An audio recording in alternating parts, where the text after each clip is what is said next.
Terus walakin ma'ahu ummatuhu wa hum afdhalul umam indallah. Jadi sampean-sampean iki itu orang yang digugat Nabi Musa. Monggo di Fatihai kersane mboten gugat. Jadi nak pas kalah be Nabi Muhammad itu mohon ikhlas ya, tapi bareng kalah be antar umat kalah niku gak trimo. Walakin ma'ahu ummatuhu wa hum afdhalul umam indallah. Nah niki sing lucu. Qala Jibril, hadza Musa. Wa may yu'atibu, kanjeng Nabi tanglet. Wa may yu'atibu, terus sing digumami sapa sing digremi sapa? Qala yu'atibu rabbahu fika. Lho niki kula maca. Kok nak kurang marem tak seksine ya amang takon maca. Yu'atibu rabbahu fika. Qultu wa yarfa'u sautahu ala rabbi. Ning ngarepe pangeran yo wani pahpo ngono gak mane cara Jawa iku. Qala innallaha qad arafa lahu khiddatas, pangeran biasa. Nek ngomong ya rada keras ngene dadi pangeran is biasa maklumi. Wa fi riwayatin innahu ya'rifu dzalika minhu. Allah kenal banget lah. Ini jenis wong protes iku wis kenal banget.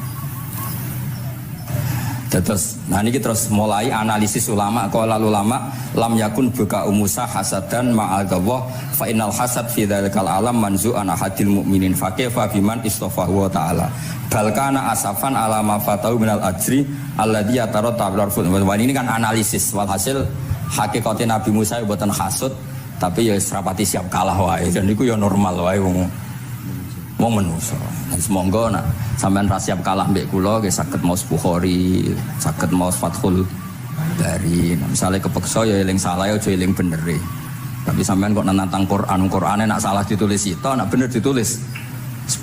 Mulane kalau nak salah ya kira-kira jek duwe 9 lah. Mugi 10 dikurangi pinten? Setunggal. Tapi mboten penting lah. Yang penting niki kula cerita. Kula seneng mboten krana ngrasa paling bener mboten saged nderekaken kersane Habibiddin, para habaib, para kiai. Kula posisi makmur diminta kula suwun niki nambahaken mahabbah kita teng Rasulullah sallallahu alaihi wasallam. Apalagi tadi saya minta ijazah Habibiddin karena dapat ijazah dari Habib Salim bin Umar bin Muhammad Asgaf. Ijazah dari Habib Abu Bakar Segaf tentang doa Khatmul Bukhari dan tadi doa yang luar biasa. Jadi saya pastikan bahwa kita seperti ini tuh barokahnya riwayat sahihah. Andaikan kita ngikuti riwayat misalnya murtakibul kabirah itu kafir, orang melakukan dosa itu kafir, kayak apa umat Islam akan habis karena semuanya yang pernah salah akan merasa kafir dan merasa repot. Ini barokah ahaditsus syafa'ah, barokahnya ya semuanya akhirnya semuanya punya harapan nanti ketemu Allah itu untuk syafaat. Barokah itu harapan mereka tetap jaga iman, jaga kebaikannya, enak menowo semua itu bisa menghapus kesalahan. Jadi agama ini selalu datang bawa solusi. Oke, semua manusia kulubani adam khotoun, semua potensi salah. Al-insan makhluk khoto apa? Tapi Nabi ngasih solusinya. Wa'at bi'is sayyi'atal hasanata tamhuha.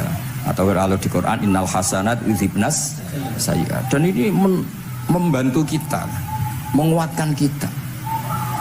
Bahkan ada beberapa riwayat yang mangqala lewat dakhalal jannah terus macam-macam bahwa inzana wa ini saroko macam. Bukan pernah kita tidak pernah mensyariatkan hal-hal yang buruk, pasti tidak pernah. Tapi jangan pula yang pernah buruk kemudian ditutup pintu tobatnya, tidak seperti itu agama. Pintu tobat tetap maftuh sampai matahari terbit dari barat. Terus niki kula maos teng kitab kula niki kersane niki seksine ben loro niki ya amang takkan maca muliyas umu bani ben ya ben barokah ben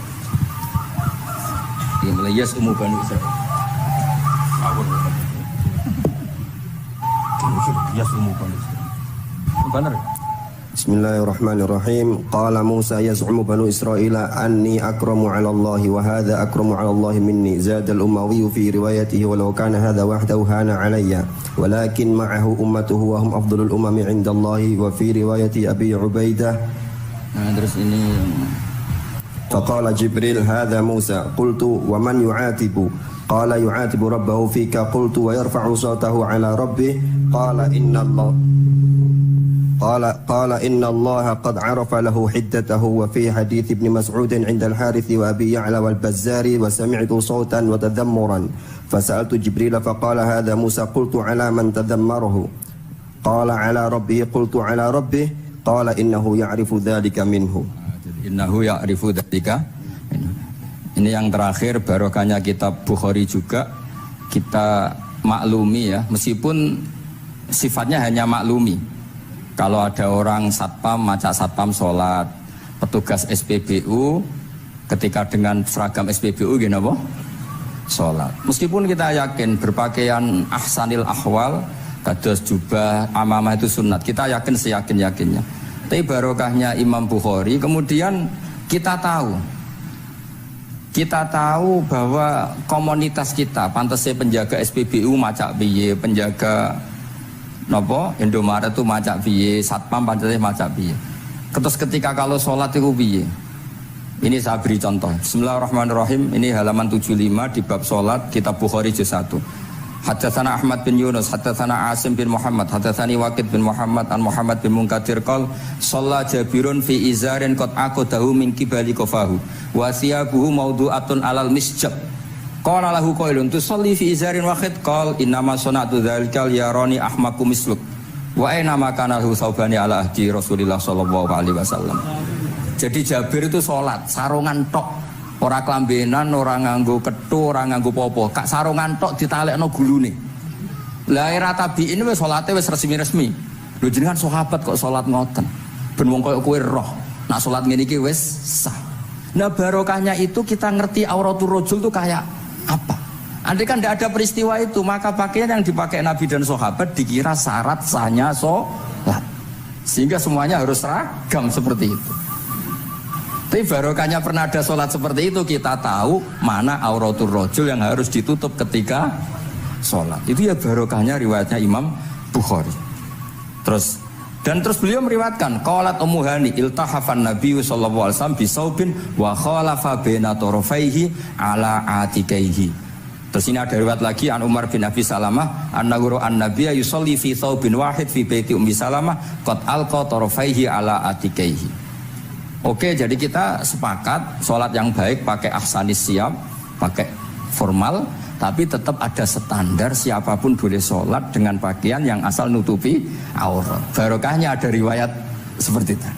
Lagi-lagi riwayat ini berkah sekali. Makanya kalau matur nuwun sangat dan sangat hormat adat-adat para habaib yang selalu khataman Bukhari, adat-adat kita yang selalu baca kitab-kitab madaih, kitab-kitab semuanya. Kita harus syukur semuanya itu mengawal mazhab ahli sunnah wal jamaah. Dan saya baca seperti ini, kenapa saya bawa kitabnya biar yang punya kitab bisa nyari di kitab masing-masing.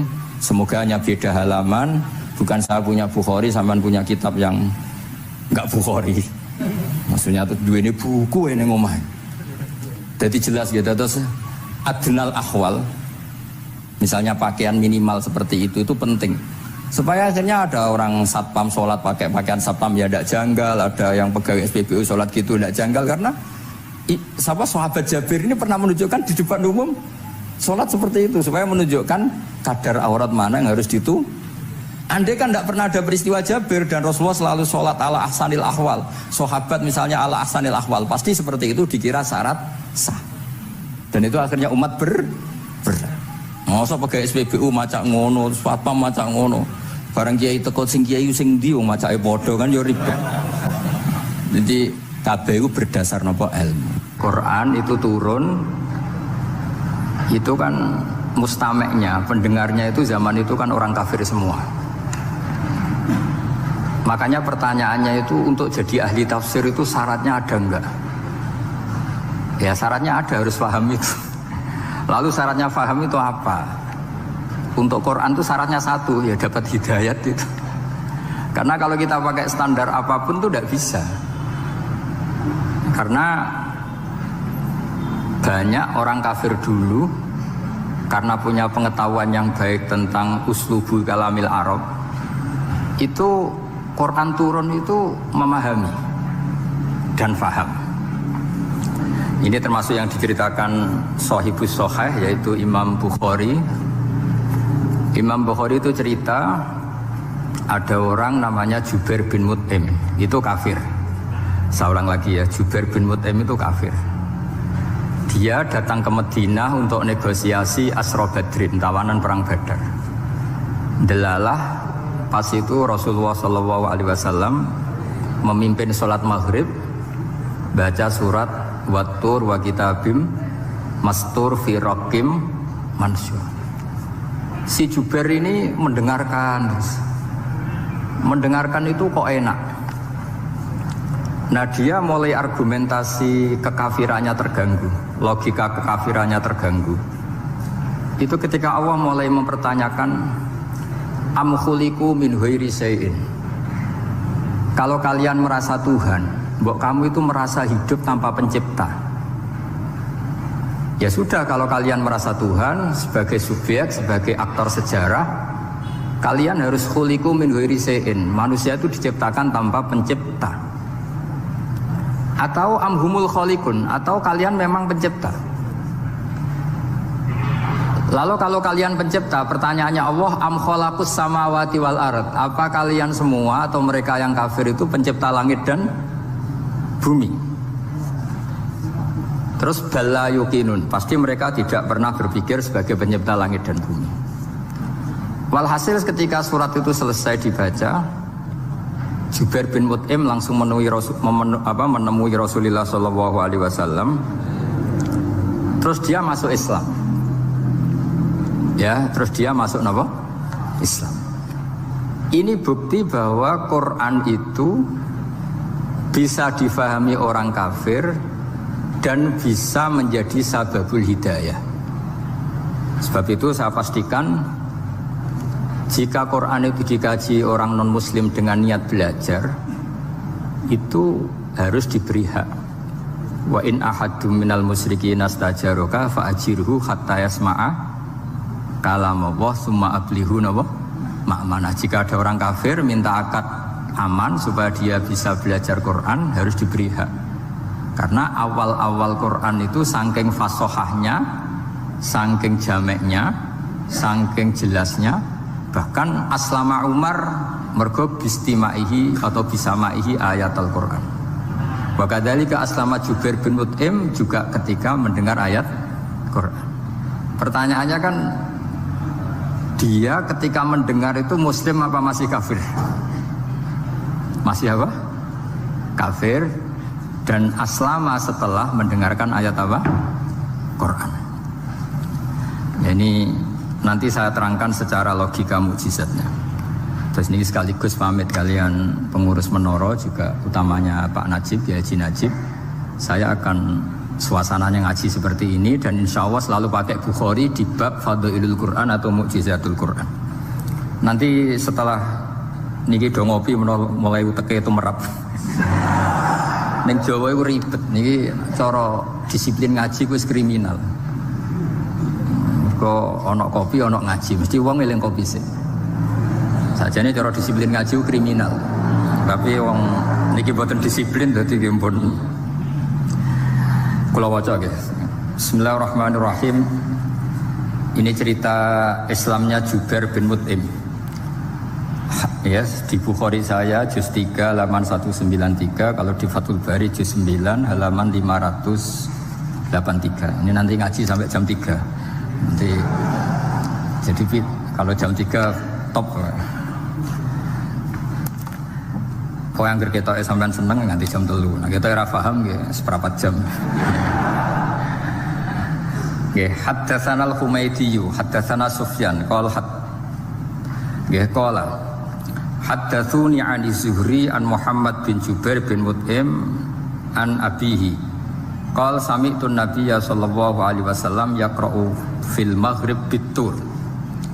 Falamma balagha hadhil ayat am khuliqu min ghairi syai'in am humul khaliqun. Terus am khalaqus samawati wal ard bal la yuqinun am indahum khazainu rabbika am humul musaitirun. Kada qalbi ayatiron. Kada meh-meh apa qalbi ati ingsun iku ayatira yen to terbang apa qalbi. Hampir hatiku itu hilang, nyaliku sebagai orang kafir itu hilang karena argumentasi saya kalah. Kalah itu ya kalah. Jadi karena Allah itu sangat rasional. Saya berkali-kali kalau ngaji bilang Allah itu zat paling fair, paling kalau boleh dibahasakan tuh ngajak kita sangat-sangat rasional. Saya berkali-kali ngaji bilang, untuk menafikan Tuhan selain Allah itu Allah cara nantang itu sederhana sekali. Qul ara'aytum ma tad'una min dunillah aruni madza khalaqu minal ardi am lahum syirkun fis samawat. Kalau kalian punya Tuhan selain saya, kata Allah, tidak apa-apa. Asal yang kamu tuhankan itu punya reputasi lah. Ketika aku bangun langit itu ya urun-urun tau apa. Melok gawe langit ora, urun semen ora, kok melok jadi pangeran piye. Jadi aruni. Yang kamu pertuhankan Fir'aun Namrud, ketika aku bikin bumi itu di mana? Kan tidak ikut. Tahu-tahu lahir di bumi, tahu-tahu sebagai Tuhan. Ini apa-apaan itu. Jadi aruni madza khalaqu minal ardi am lahum syirkun fis sama. Jadi kalau kata Allah, ini yang pikirannya Jubair bin Mut'im, enggak apa-apa kamu tuhankan selain saya, kata Allah, tapi am khalaqus samawati wal ard. Apa Lata Uzza Hubal punya reputasi menciptakan langit bumi? Enggak kan, balayu kinun. Lalu Namrud, Fir'aun dan sebagainya am khuliqu min ghairi syai'in. Apa mereka itu lahir sendiri tanpa pencipta? Enggak juga kan? Nah, logika-logika itulah yang menjadikan Jubair bin Mut'im, Sayyidina Umar, Khalid bin Walid, banyak yang menjadi masuk apa? Islam. Tapi logika yang dibangun Quran ini kita sudah mulai lupa. Karena tadi surat iki kasiate ngene, sakake Quran. Waqiah mari duwe, Ra'at nyepet nawang mati kan sudah kasiate itu sudah. Jadi bayan arah mati-mati diwacana surat napa? Ra'at. Dia lupa secara fikih itu hukumnya gimana itu? Apa qatil enggak? Ada orang mau mati tidak mati-mati, kamu bacakan Ra'at langsung mati. Ini pembacanya ini qatil apa enggak? Ini harus dibahsul masail di Masjid Menara. Karena sebelum dibacakan Ra'at itu enggak mati-mati, setelah dibacakan mati. Ini kategorinya itu qatlun amdul khata' apa khata' sibul khata' apa. Jadi Quran itu menjadi hilang mukjizatnya kalau kita terus ngomong kasiat ya. Waqiah terus mari di duwe. Ra'at nyepet nawang napa? Mati. Terus surat Baqarah itu mari tolak napa? Apa terkenalin? Tolak santet ya. Ya sebetulnya enggak apa-apa tapi yo sakake Qur'ane lah, jangan ya tetap fungsi dasar Quran ya dabarun napa? Ayat. Mungkin kalau terangkan. Di sini kada qalbi ayatira. Kalau waos ya tengene Fathul Bari. Ka'annahu inzi'ajun inda sama'i hadil ayat atau inda sima'i hadil ayat. Kalau maca dua kali karena kalau sampean di guru sing macane simak. Guruku maca simak Gus Bak sama tak waca ping pindho inda sama'i hadil ayat untuk inda sima'i hadil ayat. Li fahmihi ma'naha wa ma'rifatihi bima tantummanathu. Fafahima al-hujjata fastadrakaha bilati fi tab'i wa dzalika min qawlihi am khuliqu min ghairi syai'in. Terus sampai am khuliqu al-makna am khuliqu min ghairi khaliqin wa dzalika la yajuzu.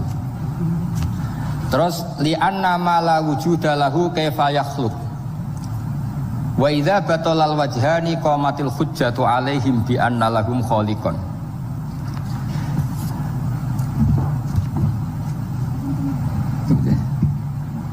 Wah, itu aneh-aneh.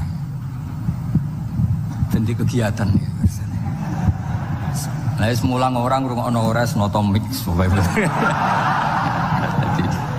Jadi Islam itu orang harus punya amitus sholihat. Jadi nak gak mulang, ngrungokno, nak orang nggih nonton apa? Islam itu gampang. Begini kalau terangno nggih, mboten sing sampean kulino argumentasi Quran. Ketika Allah menafikan Tuhan selain dirinya, saya ulang lagi, ketika Allah ingin menafikan Tuhan selain dirinya, sebenarnya argumentasinya itu gampang sekali. Kita tahu di awal juz 6 misalnya qul ara'aitum ma tad'una min dunillah, ara'aitum di tafsir-tafsir akhbiruni. Coba saya kasih tahu ara'aitum ai bi makna apa? Akhbiruni. Coba kasih tahu saya. Kalau mereka itu Tuhan apa reputasinya? Aruni, tunjukkan ke saya. Madza khalaqu minal ardi. Ketika aku menciptakan bumi itu mereka urun apa? Fir'aun lahir di bumi, Namrud di bumi, Nabi Isa di bumi. Semua yang kamu Tuhan kan lahir di bumi. Lalu ketika bumi diciptakan kontribusi mereka itu apa? Mbok kalau yang merasa jadi Tuhan tuh mbok yo gawe lah urun gitu. Gampangane iku yo wong iku ana kualifikasine, nek dadi kiai iku yo tau mutolaah. tahu ngaji bafail macam-macam lah semuanya. Nah jadi wong sugih itu syaratnya ya diwarisan atau pekerja keras kan kabeh ono syarat. Maksud jadi pangeran tanpa kualifikasi, jadi presiden yang menang di pemilu ini. Ini jadi Tuhan kok tidak punya reputasi aruni madza khalaqu minal ardi am lahum syirkun fis samawat. Kok jadi Tuhannya bumi ya reputasinya menciptakan bumi. Lah Jubair bin Mut'im itu orang kafir, saya ulang lagi orang kafir. Terus Allah membombardir dengan argumentasi am khalaqus samawati wal ard. Yang kamu tuhankan apa menciptakan langit bumi? Am khuliqu min ghairi syai'in, apa yang kamu tuhankan itu wujud begitu saja tanpa pencipta. Wos pokoknya dibombardir gitu.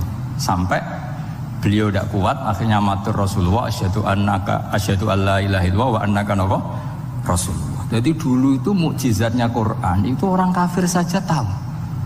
Saking dahsyatnya, logika yang dibangun itu saking dahsyatnya. Dan itu murni argumentasi ilmiah, bukan jimat, mboten. Terus diwaca sakmene ambek poso, iku mboten enten ngoten urine. Yes, pokoknya memang ilmiah. Saya punya sekian contoh. Sampean boleh nggak percaya, tapi kebangetan arep percaya. Dulu di antara sifatnya Rasulullah, saya sering ya kadang-kadang ya kepengen emosi lah, wong dikandani pangeran kok angel ra karuan. Tapi dulu para nabi itu disifati Allah qad ja'atkum bayyinatum mir rabbikum. Orang-orang kafir dulu disalahkan Allah karena sudah ada bayinah. Bayinah itu kebenaran yang ketok welo-welo, begitu jelas. Sehingga Allah ketika mensifati kekasihnya yaitu Rasulullah SAW, itu status yang ditonjolkan Allah itu apa? Lam yakunil ladzina kafaru min ahlil kitab wal musyrikin munfakina hatta ta'tiyahumul Rabbayina itu siapa? Rasulun minallah yatlu suhufam mutahharah. Orang kafir yang ngotot terhadap kekafirannya, baik ahli kitab maupun orang musyrik, itu tidak akan tercerabut dari akar kekafiran sehingga datanglah bayinah. Bayinah itu kejelasan yang benar welo-welo. Siapa itu? Rasulun minallah yatlu suhufam. Nah, benar welo-welo itu karena argumentasinya dibenturkan. Saya ulang lagi, dibenturkan.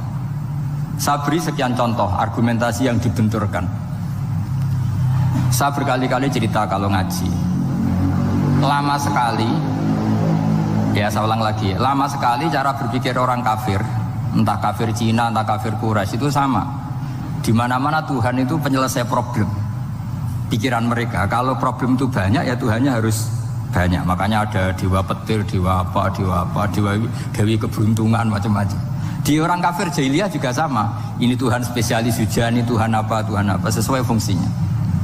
Sehingga ketika Rasulullah itu datang membawa konsep satu Tuhan, mereka protes. Disebut aja'alal alihata ilahaw wahida inna hadza la syai'un ujab. Masa Tuhan satu, padahal problem kita ini banyak. Inna hadza la syai'un ujab, ini aneh. Tapi Nabi secara telaten adu argumentasi. Kalau kamu sebagai pembantu, sebagai budak, lalu majikan Anda banyak, semuanya punya perintah yang beda-beda. Kamu suka apa enggak? Ya tidak suka Muhammad. Enak mana majikan banyak sama majikan satu? Ya enak satu. Tuhan kamu itu majikan kamu. Kalau Tuhan kamu majikan kamu, kalau Tuhannya banyak, perintahnya beda-beda, habis kamu. Ya sudah amat, Tuhannya satu saja. Itu namanya bayinah. Bayinah itu argumentasi yang enggak terbantahkan. Nah, itu yang disebut hatta ta'tiyahumul.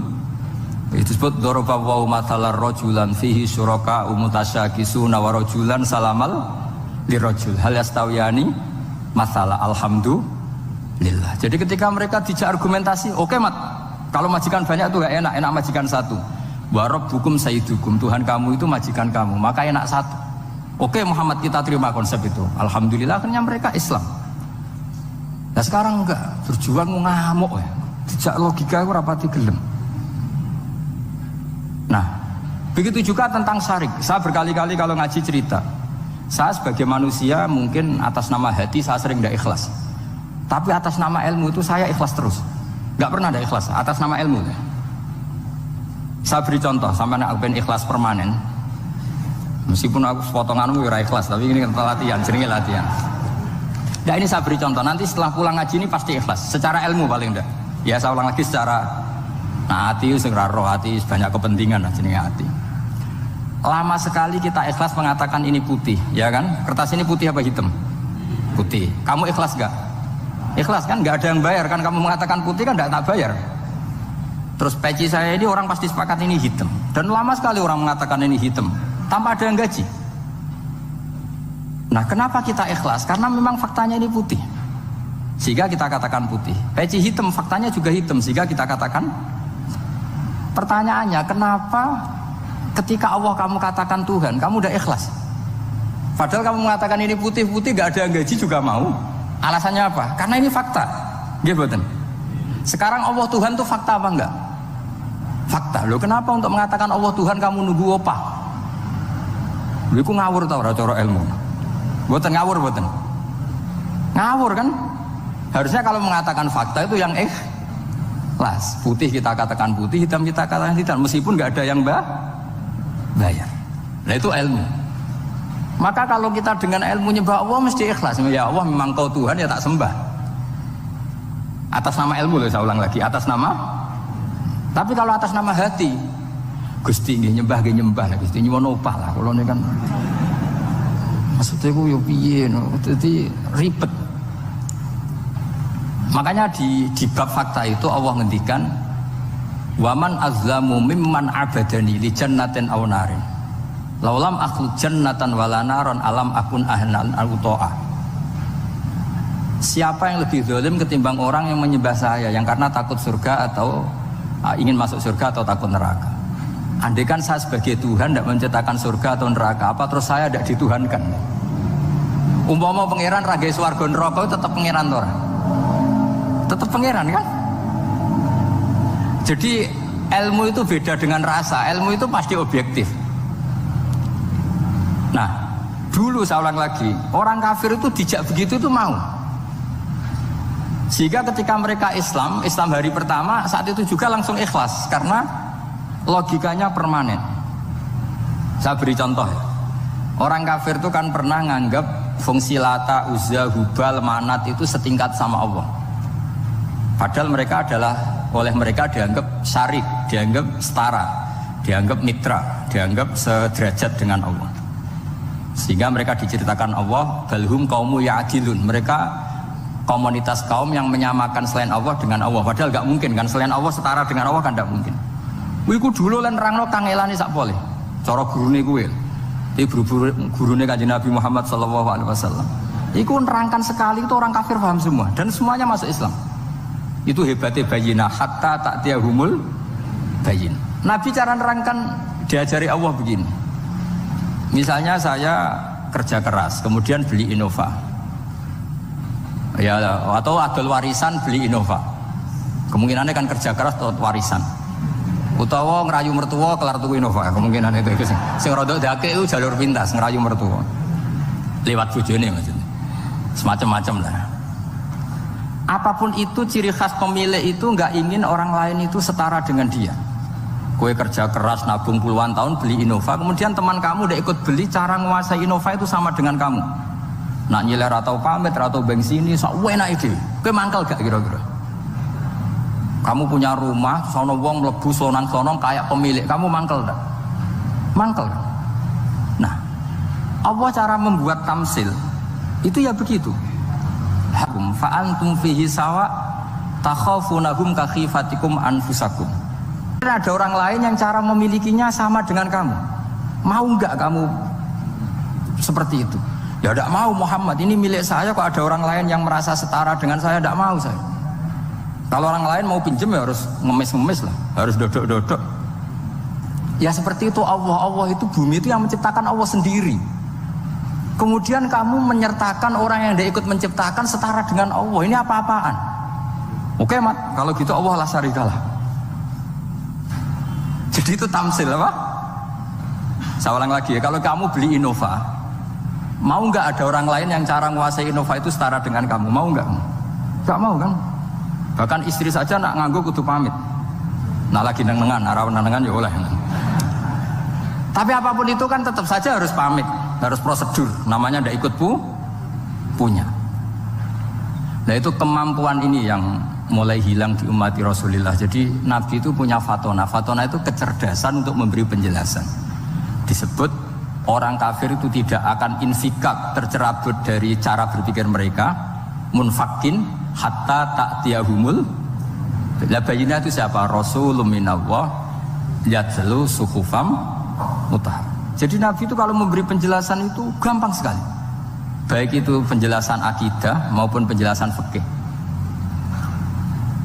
Dulu di Medina itu abkhosun nasi kailan. Orang Madinah itu orang paling curang kalau dagang dulu sebelum Rasulullah datang. Sehingga misalnya mau beli pelem itu mangga itu, pentil ya dihitung pelem. Jadi busron itu kurma pentil ya dihitung kurma. Misalnya kulaan pari hijau ijo wis dituku, padahal urung jelas jadi padi. Dan nanti kalau kena badai angin ya sudah, apa itu uang itu gak kembali. Ketika Rasulullah datang, Nabi mau tanya, "Cung tuku apa?" Tumbas pelem. Sekarang satu pohon pelem dituku 2 juta, itu rego pelem ta rego pentil? Mbak sampean jawab ya. Pentil kan gak ono regane, sakmene gitu. Ndak ketika dibayar 2 juta itu rego pentil apa rego pelem? Pentil lho mboten.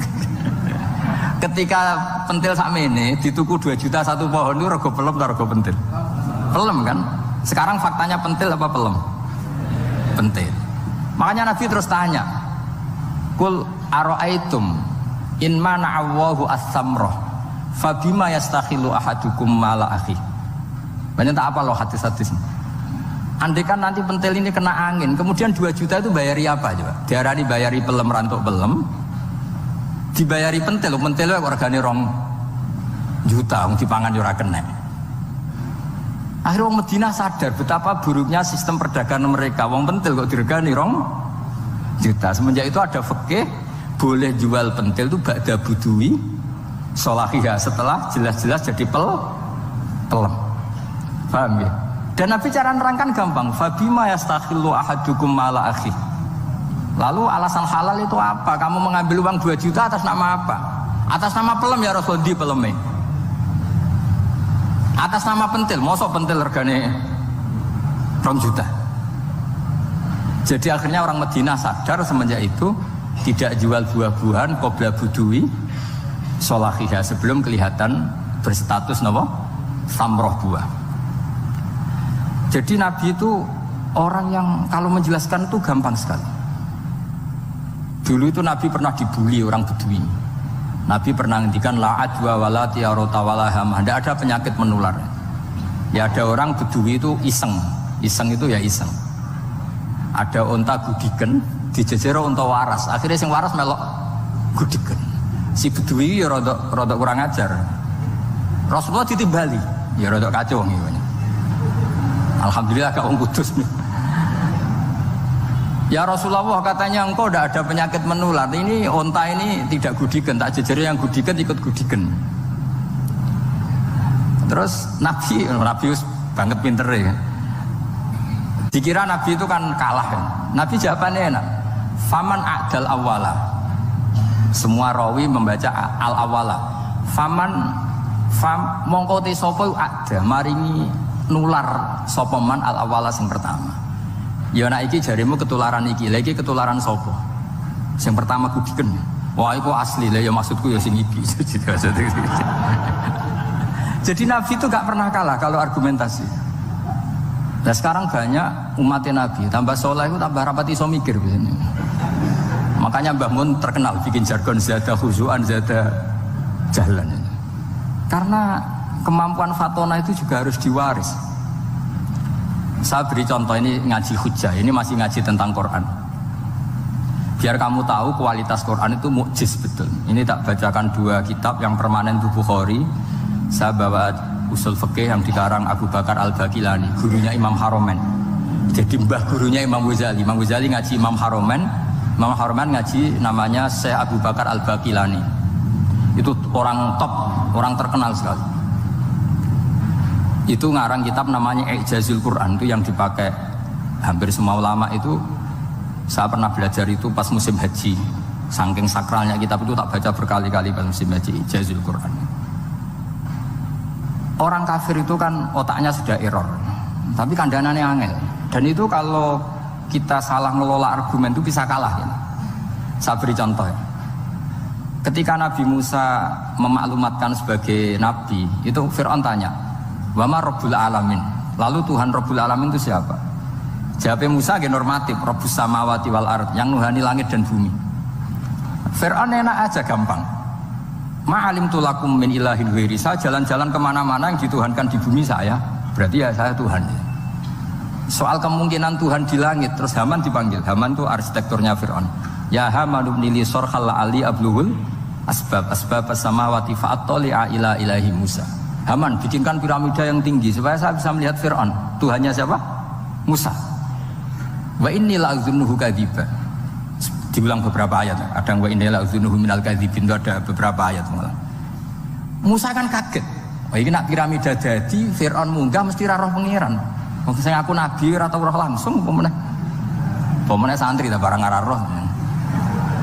Ini kan Fir'aun, Musa akhirnya bingung. Jadi misalnya munggah tenan mesti ra roh Allah. Padahal kata Musa, kata siapa Fir'aun? Ibnili sorkhal la'ali ablul asbab as-samawati fa'attali'a ila ilahi Musa. Kemudian saya bisa melihat Tuhannya siapa? Musa. Wah, jare Musa, wah prono iki nak munggah tenan tetep ra roh Allah, jare Allah gak ono. Wong Firaun wis kadung geblek. Angger gak roh berarti gak ono.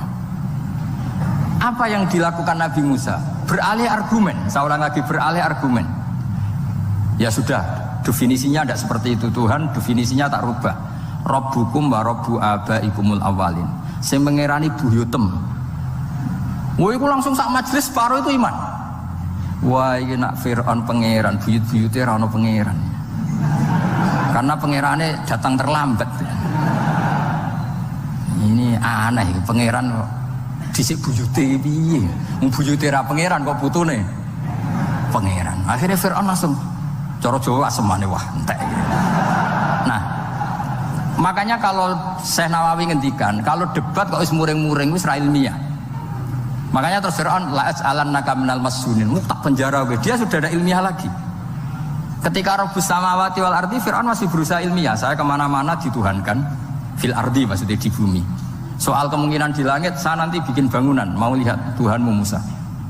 Tapi ketika dipojokkan dengan Rabbukum wa rabbu abaikumul awalin, yang nuhani nenek moyang kamu, entek Fir'aun. Waduh, aku di bapak, di mbah, mbahku yura pangeran kok putune pangeran. Berarti mbahku tanpa apa? Pangeran. Wah, ribet nih. Penjara Musa, jadi emosi dia karena sudah nggak bisa debat. Jadi semua nabi itu ciri khasnya itu punya kemampuan argumentatif. Makanya nabi itu harus fatona, harus punya kecerdasan. Dan itu juga yang dilakukan Quran ketika nafyu uluhiyatil ghairillah, ketika menafikan bahwa selain Allah itu pasti tidak Tuhan. Ya tadi, kalau Allah itu punya pesaing sebagai Tuhan, ya namanya Tuhan, reputasinya ya aruni madza khalaqu minal ardi am lahum syirkun fis samawati. Mungkin kalau orang-orang tajwid hanya nekuni fis samawati tuni, itu fis samawati tuni, itu kan urusan tajwid ya. Tapi kalau kita yang ahlul makna itu nekuninya kalau merasa Tuhan itu ya punya reputasi. Di antara reputasinya itu ikut menciptakan langit dan bumi. Nah, dengan demikian namanya bayinah. Bayinah itu kebenaran yang ketok welo-welo. Sehingga orang kafir itu tidak bisa berbantah-bantahan lagi. Nah, ini disebut lam yakunil ladzina kafaru min ahlil kitab wal musyrikina munfakina hatta ta'tiyahumul bayinah. Bayinah itu siapa? Rasulun minallah yatlu suhufam mutahharah. Makanya orang kafir dulu itu matur nuwun tenan mbek Islam. Mergo qad ja'atkum bayyinatum mir rabbikum. Bayinah itu harus ada. Makanya kita sekarang harus sesering mungkin bikin bayinah. Misalnya begini, saya ini kan kiai. Kiai itu kan untuk menunjukkan bahwa yang paling membahagiakan itu sholat. Ya tersiksa kita itu kita kalau tidak sholat, kita tidak sholat. Ono kiai kok tersiksa radhi duwe, itu rapati kiai. Mergo berarti orang dadekno sholat itu himmah. Nah caranya gimana? Kita latih. Kita latih, misalnya begini, sampean tak latih, nak sampean ora paham berarti ra kiai. Kudu paham, nak paham berarti wis kiai. Suatu saat nanti kita di mahsyar itu kan perilaku kita disuting Allah, direkam, video kamu itu direkam. Pas direkam kaya muni dua duit untuk duit girang, untuk bojo girang, pokoknya untuk yang duniawi itu girang. Bareng bar salat biasa-biasa wae. Terus kita takoki pangeran, jongke bar salat biasa wae, bareng untuk duit kok girang. Penting di duit mbek salat. Mau sini-sini wong, misalnya ketemu pangeran ngoten kan di sini-sini wong. Beda dengan Rasulullah. Rasulullah itu anggar radi sumpek nonton mloko ngator ngidul ngaron ngidul sampai ngendikan arifna ya Bilal, tolong saya kasih istirahat ya Bilal. Ketika Bilal datang ngetuk pintu ya Rasulullah as-salat Nabi terus seneng karena mau ketemu kekasihnya. Makanya ngendikan wa qurratu aini fi shalah. Seneng. Jenenge fi salat itu seneng. Saya berkali-kali ngaji bilang karena kenangan terbaik kita ketika ning donya itu tahu salat. Jadi nak disoteng pangeran, sampai ketemu pangeran kan pantas. Ning donya tahu sholat, tahu sujud kan keren. Nah, hal-hal seperti ini tuh harus dijelaskan. Sayyid Zainal Abidin itu nak sholat itu aslinya mau kepengen 2 rakaat, sholat sunat mau kepengen 2 rakaat.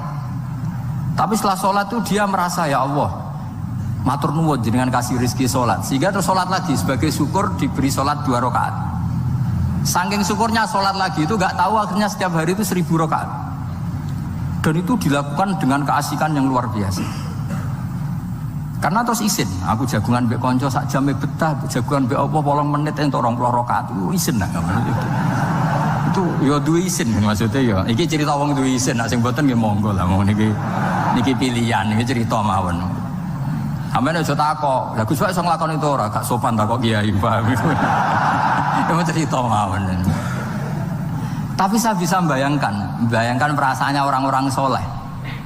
Jadi ora ono niku surat Iqra pertama aja bawah doa ibadi ora ono iku nomor sekian. Yang pertama dikenal apa? Alamal insana malam ya alam. Allah adalah zat yang mengertikan manusia apa yang manusia tidak ngerti. Jadi agama ini hubungannya Allah dan hambanya pertama juga urusan ilmu.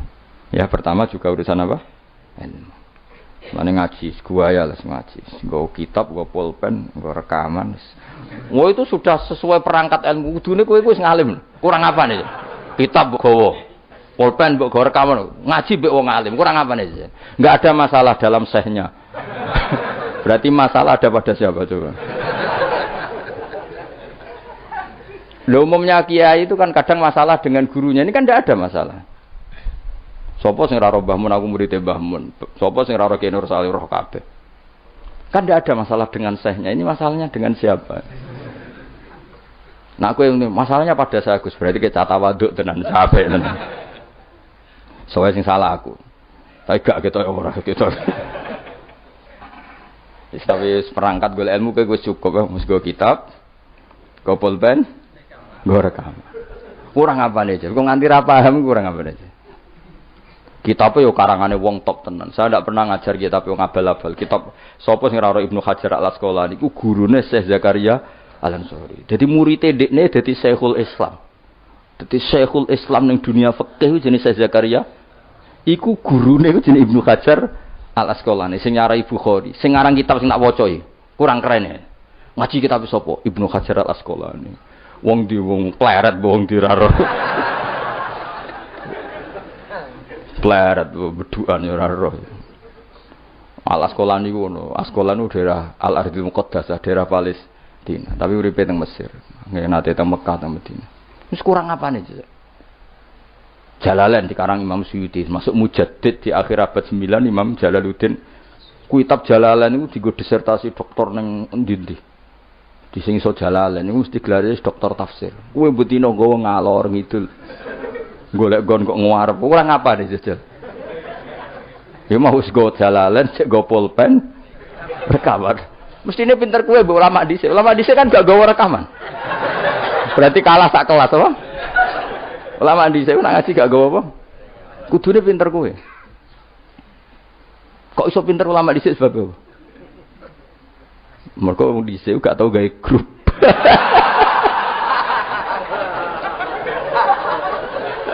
Oh, nah. Ngaji ra paham. Ngaji kok amen nggih. Masyaallah ya Allah, amit-amit. Men kenalan wis. Serapa apa zaman akhir wis. Arasane silaturahim. Mempererat tali apa? Repot.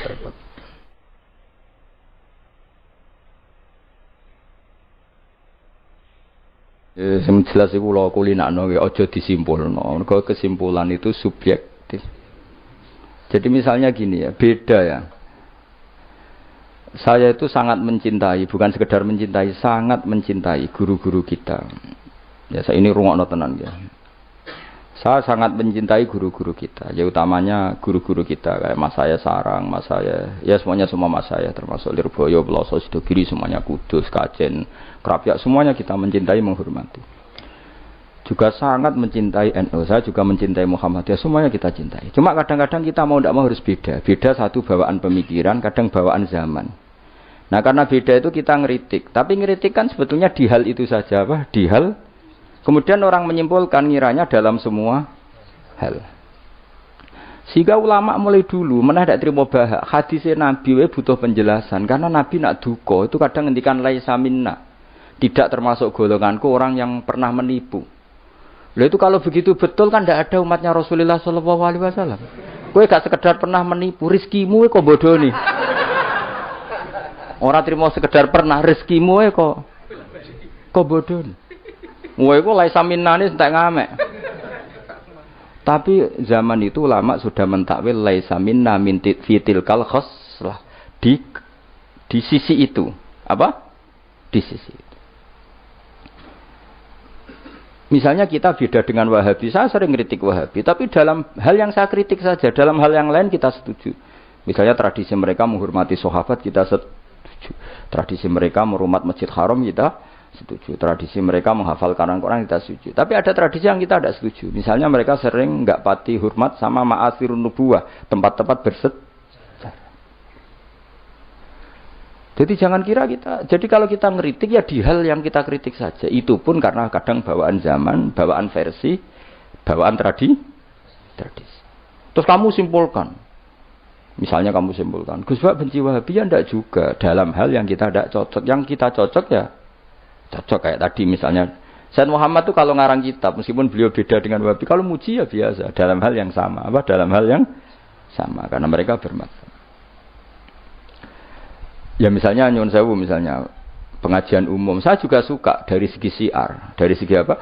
Syiar. Tapi ada hal-hal yang memaksakan itu mesti saya kritik. Wong karuan kiai cilik ning desa kok pengen pengajian akbar. Akhire panitiane door to door 2 wulan sedurunge pengajian. Angger wong ditari.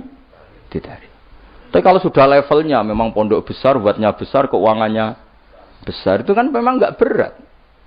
Tapi kalau yang desa-desa sampai pengajian gede, 2 wulan atau 3 wulan oleh door to door gitu. Nganti agar wong dijalukin apa? Sebab. Padahal kampung situ enggak butuh pengajian besar karena wong butuhe jek mabadi fiqih. Lah lha apa ngundang kiai level apa? Nasional. Tapi karena panitianya yang angkuh. Ya seperti ini harus dikritik, tapi bukan berarti kita membenci karena ya ada sisi baiknya. Misalnya nah nyimpulkan rezekinya gitu. Misalnya ada orang alim soleh ketemu wong ayu di jalan tanya, saking pundi mbak, saking mriki. Sebetulnya ini murni hakul jar karena tetangganya dia takok. Berarti muamalahnya hakul. Terus wong alime ya terbatas. Oleh delok ora kok ngarep ngisor nganti dhuwur sak kadare. Terus bareng ruhin roh, oh nak ngono jagoan mbek wong ayu ku oleh. Wong aku tahu ketemu wong alim ya jagungan mbek wong ayu. Lah itu jenenge kesimpulan. Kan terus sakarepe dhewe jenenge nyimpulno iku sakarepe. Di saya ulang lagi ya ini sebagai napa kita niru Rasulullah sallallahu alaihi wasallam. Wong mukmin kabeh kudu salimus sadri napa salimus terus selamat dadane. Kula hormat sama semua orang se-Indonesia yang memberi kontribusi pada agama ini, saya hormat. Cuma bawaan kita beda itu dalam hal itu apa? Dalam hal itu. Ya misalnya gini, nyuwun sewu, misalnya saya dengan tokoh-tokoh besar itu yang saya sebut itu saya hormati semua. Dengan tokoh yang kita mungkin cara zahir beda kita hormat. Cuma mau tidak mau memang kita kadang kritik, tapi itu bukan bawaan kebencian, bawaan tadi kondisi, napa? Misalnya gini nyuwun sewu ya. Saya tetap menghormati semua siapa saja memberi kontribusi pada agama ini. Baik yang terkenal maupun tidak, yang tersembunyikan namanya maupun Tidak, saya sampai sekarang masih punya adat sowan kiai-kiai yang nggak terkenal, tapi memberi kontribusi pada agama ini. Saya hormat. Tapi yang tidak terkenal juga punya sisi negatif sebetulnya, karena orang nggak bisa mengakses, karena enggak. Yang terkenal punya sisi positif, yaitu syiar.